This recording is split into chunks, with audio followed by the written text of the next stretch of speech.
表哥家的小孩拿石头在我的车子上画画，表嫂说孩子不是故意的，不仅拒绝赔偿，还夸自家孩子有绘画天赋。不久后，熊孩子在30多辆车上留下了自己的墨宝，其中有2辆是宾利。早上出门上班时，我发现自己的车子被人划了，还是大面积那种。我当即给领导请了假，又找物业调了监控，结果发现划我车的竟然是表哥家的小孩。昨天我爸生日，表嫂一家带着那熊孩子来我家吃饭，那熊孩子5、6岁了，一到我家就各种翻箱倒柜，还把我放在洗手间的口红都给掰断了，我把他骂了一顿，蔡老师。但没想到我的车竟然被他给划了。根据监控上的时间显示，那熊孩子划我车的时间正好是在被我骂过之后，这让我很难。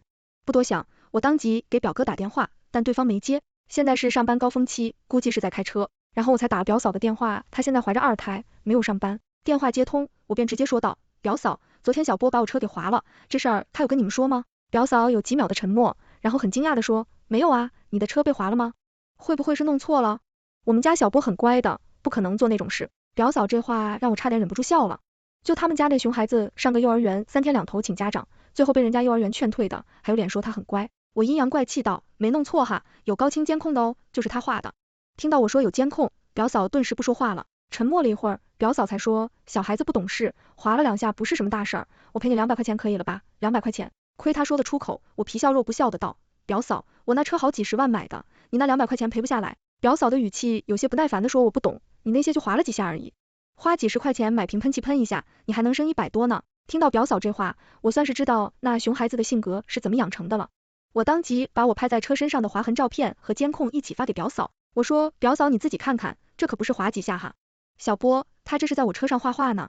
表嫂语气不善的说，我先看看。过了一会儿，表嫂的态度就变了，她轻笑道，孩子那么小，又不是故意的，你就不要咄咄逼人了吧。说真的，我发现小波还挺有绘画天赋的。你看现在你这车多特别呀，全世界仅此一辆，等以后我儿子成了知名画家，那你这车肯定很值钱，算起来还是你赚了呢。我被他的无耻给整无语了，我不想跟他废话，直接问道，听你这意思是不打算赔钱了是吗？表嫂叹了口气说，陈薇，大家都是亲戚，你咋还那么斤斤计较呢？再说了，我儿子又不是故意的行。我冷哼了一声，那就报警处理吧。就在我准备打电话报警的时候，我接到了表哥的电话，他问我找他有啥事儿。听到我说他儿子把我车划了以后，他的态度竟然和表嫂如出一辙，我气得直接挂掉电话，然后报了警。警察在了解了情况后，又查看了我提供的监控视频和通话录音，然后就告诉我让我等消息。但晚上7、8点的时候，我表嫂就在家人群里艾特我，她说，陈薇，你想钱想疯了吧？多大点事儿啊，还报警，有你这么当亲戚的吗？我也没惯着他，直接把我车子上那些划痕的照片往群里发了一份。你儿子把我车划成这样，你还一口一个孩子还小，不懂事不是故意的，要赔我200块钱了事，我不报警，你们会老实赔偿我的损失吗？答案肯定是不会的。我这表哥家其实一点都不穷，我二舅和二舅妈都蛮会挣钱的，但不知道咋回事，一家子全都特别抠门，不说，眼皮子还特别薄。我这表嫂以前每次来我家都喜欢要点东西回去，我很怀疑那熊孩子到别人家喜欢翻箱倒柜的习惯，就是跟他爸妈学的。表嫂回道，我又不会开车，哪懂补漆要多少钱，反正车子又不是我划的，谁划的你找谁赔去吧。我给他回了个微笑脸，然后说，没关系，那咱法庭见好了。或许是看我要来，真的一到周末，表哥就把那熊孩子带来我家赔礼道歉，希望他们来我家都是开车来的，但今天他们没有开车。据表哥说，他们是坐公交车过来的，表哥把他们拎来的香蕉往桌上一放，就往熊孩子的屁股上来了一巴掌。快点跟你表姑道歉，他把熊孩子往我跟前推了推，你把你表姑的车子划花了，你表姑正生气呢。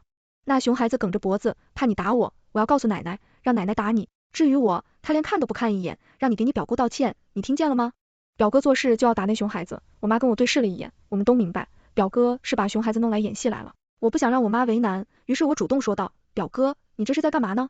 小波，做错了事情，你可以带回去慢慢教，带来我家打是几个意思？表哥顺势收回手，这孩子不打不长记性，他做错了事就该给个教训。我摆了摆手，我只要你们赔钱，可没让你们把孩子带来我家打给我看哈。表哥顿时脸都绿了，那熊孩子还跟我叫嚣赔钱，你想得美，我们家才不会赔给你。表哥脸色一变，连忙捂住熊孩子的嘴。陈薇，这事儿都怪我们没把孩子教育好，你放心回去，我一定好好教育他。泽立生说，表哥，你好歹还是个高材生呢，咋这么简单又直白的话都听不懂呢？我的诉求就是你们给我赔修车的钱，至于你们家的孩子，你们想怎么修理，那都是你们的事儿，跟我没关系。表哥顿时一脸为难，陈薇，我今天来其实就是为了这事儿，你嫂子怀着孕没上班，小波还在上幼儿园，家里就靠我一个人的工资撑着，确实没什么余钱来赔你了。表哥愁眉苦脸的说，要不这样行吗？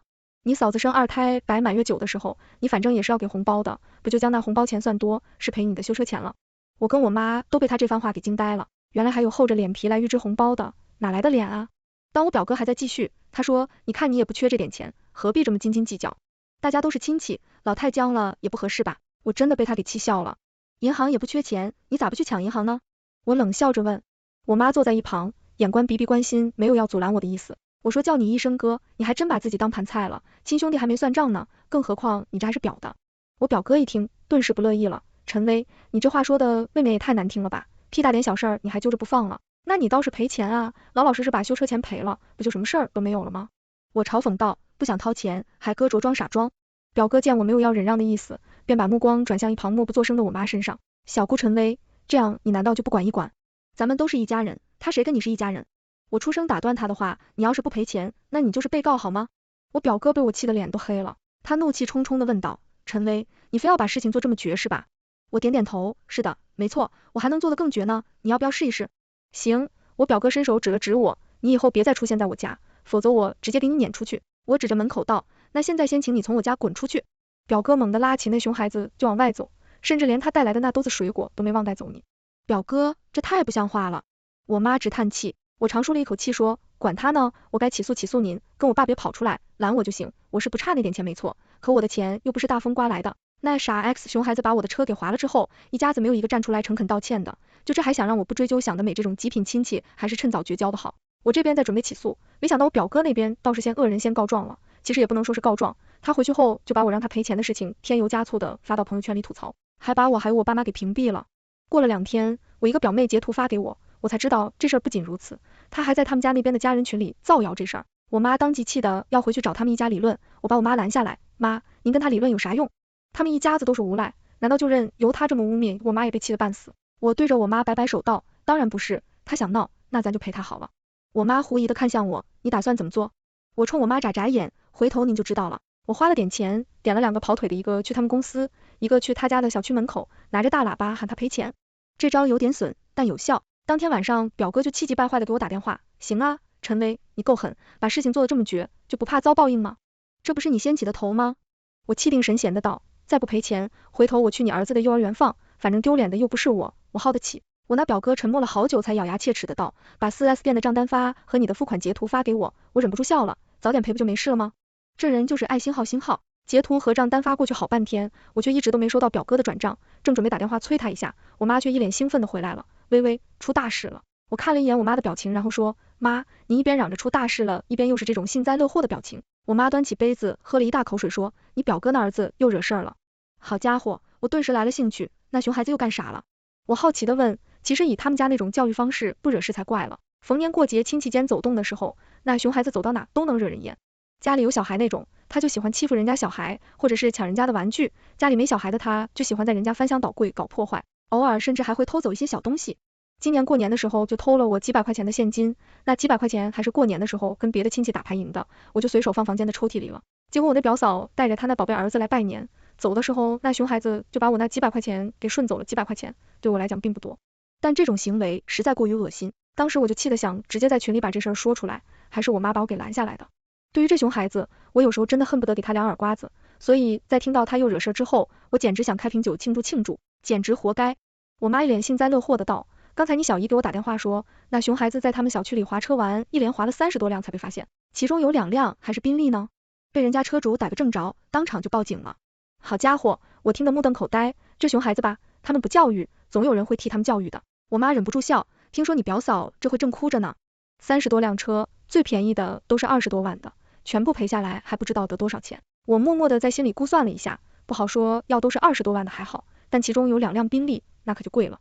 最重要的是还不知道那熊孩子是在车上画画了，还是单纯的划了一下，因为他之前不小心划我的车，他爸妈和我发生了点矛盾，所以我就怀恨在心，教唆他去划别人的车。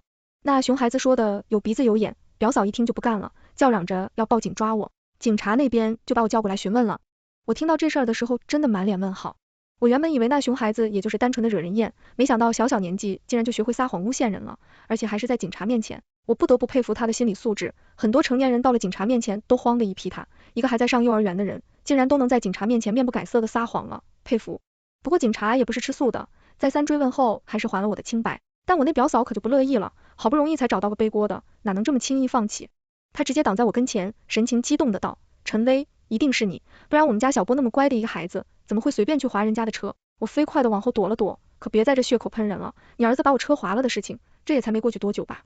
你这是选择性失忆了。表嫂恼羞成怒，就想冲上来跟我动手，表哥眼疾手快拦住他，提醒道，你现在还怀着孕呢，小心点。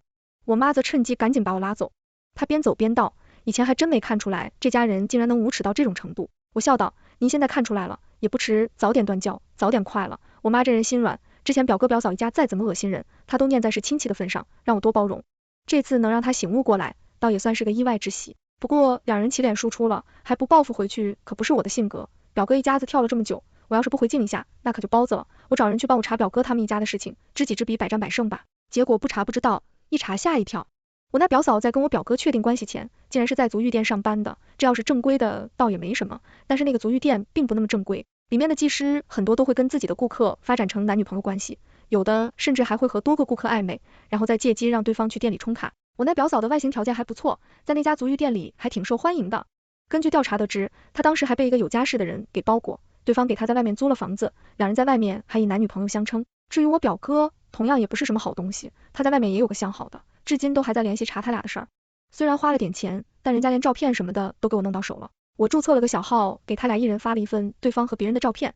当晚这俩人就开始闹离婚，同时还牵扯出来另外一件事儿，那熊孩子竟然不是我表嫂生的，我表嫂当年生的是个女儿。同一时间，我表哥外面那个相好给他生了个儿子，于是两人一合计，就偷偷把孩子给换了。当时表嫂是顺产，当天下午就出院了，所以就连医院那边都没发现这事儿。